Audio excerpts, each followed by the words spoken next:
देश के सच्चे पत्रकारों से भारतीय जनता पार्टी की सरकार डरी हुई और सहमी हुई है। इस बात के सबूत आज पुख्ता होते हुए साफ तौर पर दिख रहे हैं। दर्शकों, बता दूं मैं आपको कि भारत के मशहूर पत्रकार अजीत अंजुम के ऊपर एफआईआर दर्ज करवा दी है भारतीय जनता पार्टी की बौखलाई हुई सरकार ने। बिहार के अंदर आपको पता ही होगा कि चुनावों को लेकर और वोटर लिस्ट को लेकर एक गहमागहमी चल रही है। चुनाव आयोग का कहना है कि वोटर लिस्ट के अंदर जो नाम अब ऐड किए जाएंगे वो पूर्ण सत्यापन के बाद ही ऐड किए जाएंगे, जिसके लिए 11 दस्तावेजों की सूची चुनाव आयोग ने जारी की है और कहा है कि जिनके पास इन 11 दस्तावेजों में से कुछ दस्तावेज होंगे उन्हीं के ही नाम इस मतदान सूची में शामिल किए जाएंगे और उन्हें ही बिहार के अंदर होने वाले चुनावों में वोट देने का अधिकार होगा। जिनके पास आधार कार्ड है, पैन कार्ड है या फिर मनरेगा का जॉब कार्ड है, उन दस्तावेजों के आधार पर बिहार का नागरिक वोट नहीं दे सकता। दर्शकों, मैं बता दूं आपको कि लोगों के नाम और उनके दस्तावेजों को जांचने और उनके विवरण को प्राप्त करने के लिए चुनाव आयोग और कोर्ट ने यह बोला है कि 2 फॉर्म आपने बिहार के लोगों को देने हैं और उन 2 फॉर्म में से एक फॉर्म के ऊपर आपने बिहार के लोगों को रिसीविंग देनी है और दूसरे फॉर्म को आपने अपने रिकॉर्ड में रखना है और इंटरनेट पर सरकार की जो भी वेबसाइट है वहां पर अपलोड करना है। क्या वो फॉर्म सही भरे जा रहे हैं?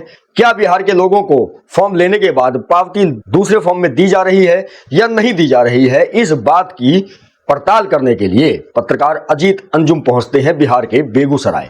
वो एक इमारत में पहुंचते हैं जहां पर बहुत सारे बीएलओज बैठे हुए हैं और उन फॉर्म्स को सरकार की वेबसाइट पर अपलोड करने का काम कर रहे थे और बिहार के लोगों से फॉर्म भरवा कर लेने का भी काम कर रहे थे।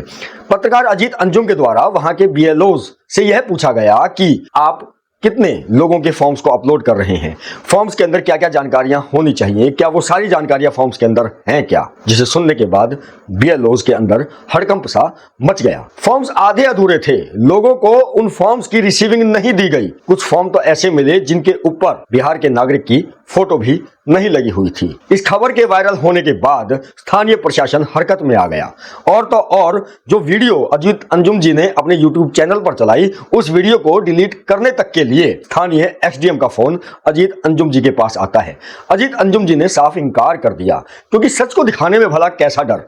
उन्हें यह विश्वास था, पर उनके ऊपर तो सरकारी काम में बाधा पहुंचाने का मामला स्थानीय प्रशासन ने करवा दिया। नमस्कार दोस्तों, यही वो एफआईआर है जो बेगूसराय में मेरे खिलाफ दर्ज कराई गई। एफआईआर दर्ज कराई गई है एक बीएलओ की तरफ से।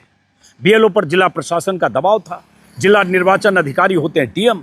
दबाव इसलिए था क्योंकि मैंने बेगूसराय के बलिया प्रखंड में बहुत सारे जो बीएलओ थे या जो सुपरवाइजर होते हैं वो जिस तरह से फॉर्म अपलोड कर रहे थे, कुछ अधूरे फॉर्म अपलोड कर रहे थे, कुछ फॉर्म्स पर दस्तखत और नाम के सिवा कुछ भी नहीं लिखा था, कॉलम्स खाली थे और बहुत कुछ जो उस कैमरे में मेरे कैमरे में कैद हुआ वो मैंने अपलोड किया। उसके बाद खलबली मची, नाराजगी हुई प्रशासन में। मेरे पास एसडीओ के फ़ोन आया 2 बार कि आप इस वीडियो को अपलोड मत कीजिए।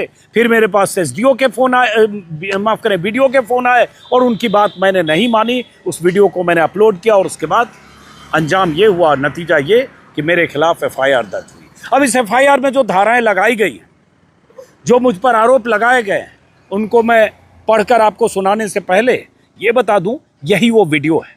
और मैं चाहूँगा एक दर्शक के तौर पर एफआईआर में जो आरोप मुझ पर लगाए गए उसको भी सुनिए और उसके बाद ये वीडियो मेरे YouTube प्लेटफॉर्म पर है, जाकर इस वीडियो को देखिए। इसमें 40 मिनट का वीडियो है। थोड़ा वक्त एक दर्शक के तौर पर आप खर्च कीजिए, आप खुद तय कीजिए, आप जज बनिए और आप तय कीजिए कि जो आरोप मुझ पर हैं और जो वीडियो में मैंने रिकॉर्ड किया है, क्या ये मैच करते हैं? क्या ये आरोप मुझ पर इस वीडियो को देखने के बाद साबित होते हैं? इस वीडियो में जो मैंने सवाल उठाए, जिस तरह से अधूरे फॉर्म भरे जा रहे थे या जो कुछ चुनाव आयोग की गाइडलाइन के खिलाफ हो रहा था, उन सवालों का जवाब देने की बजाय, उन चुनाव आयोग की गाइडलाइंस के खिलाफ जाकर अधूरे फॉर्म भरने पर जवाब देने की बजाय मेरे खिलाफ एफआईआर दर्ज कर दी। और एफआईआर में कुछ ऐसी बातें कही गई जो मेरे वीडियो में कहीं है नहीं।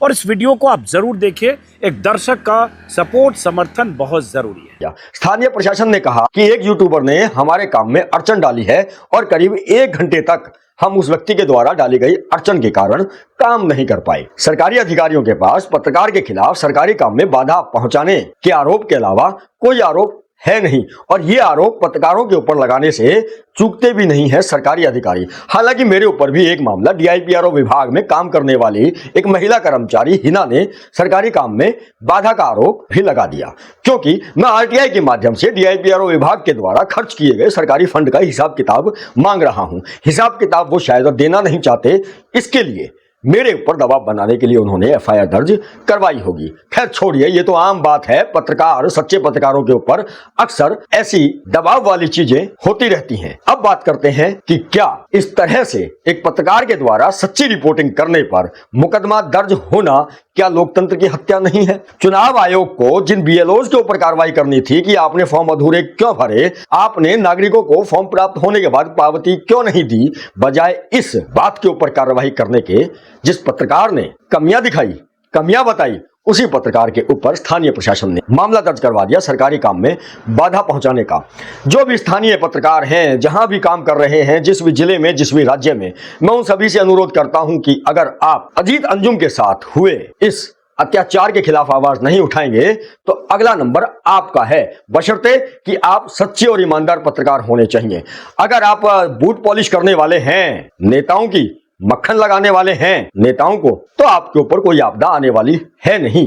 तो आपको अजीत अंजुम जी के साथ खड़े होकर आवाज उठाने की कोई आवश्यकता नहीं है। वाकई में लोकतंत्र की इस तरह से हत्या होते हुए देखकर मुझे तो बड़ा दुख हुआ। मेरा फर्ज बनता है कि मैं उनके साथ खड़ा हूं और उनके साथ हुए इस अत्याचार और नाइंसाफी के खिलाफ आवाज बुलंद करूं। दर्शकों, जय हिंद। दोबारा मिलता हूं अन्य किसी खास अपडेट के साथ। आप जुड़े हुए थे एसएस राठौर से एटीएन न्यूज के माध्यम से।